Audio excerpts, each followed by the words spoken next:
Kopi.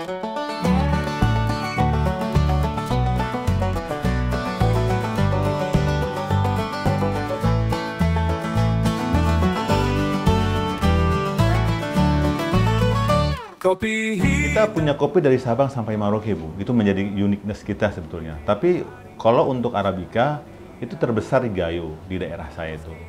Nah, di Gayo juga sudah mulai membuat inovasi-inovasi pola tanam yang baru.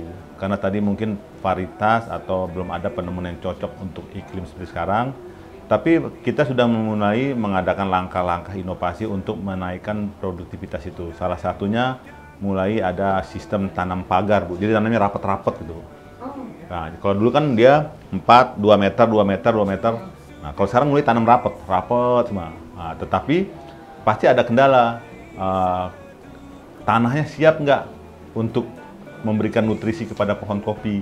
Nah, juga teman-teman mulai berpikir sekarang bagaimana menciptakan bukan pupuk ya namanya, ya semacam pupuk yang bisa meningkatkan nutrisi tanah, unsur hara segala macam. Dan itu yang kita lakukan sekarang di daerah. Kita itu ada yang baru tanam itu kan 2 tahun yang lalu ya, Bu ya. Jadi kan kopi itu biasanya berbuah produk itu di 3,5 tahun sampai 5 tahun baru kelihatan. Ini baru ya belajar berbuah lah, Bu. Belajar berbuah. Tapi memang kita terus mensiasati bagaimana tanah itu harus terus diperbaiki.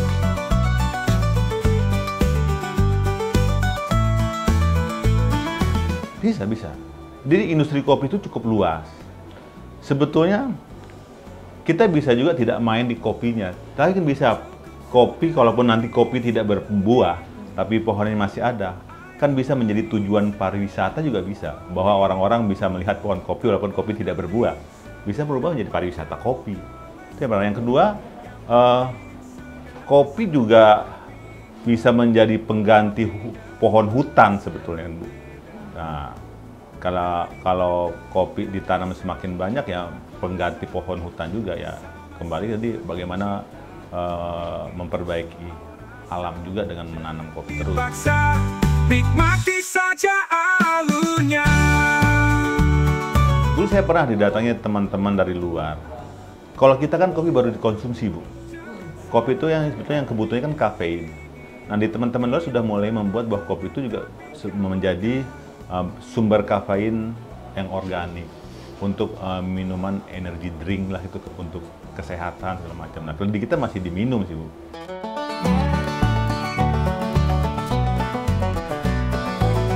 Sebetulnya kalau kepada teman-teman yang pelaku kopi khususnya di hulu, bertani itu harus yang ramah sebetulnya.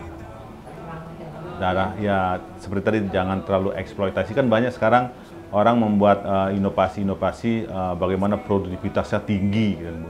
Tapi akhirnya merusak pohonnya, umurnya nggak panjang. Ya biarkan dia tumbuh alami sebetulnya. Nah, kita harusnya mulai memperbaiki alamnya, memperbaiki makhluk-makhluk hidup yang ada di sana. Karena kopi itu tidak bisa hidup sendiri juga.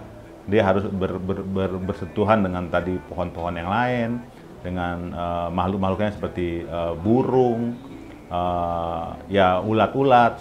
Nah, itu harus, kalau kita pestisida terus mati semua kan, Bu.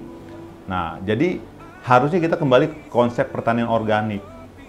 Tantangannya tadi produktivitas. Iya. Nah, makanya sekarang kita mulai tadi menginovasi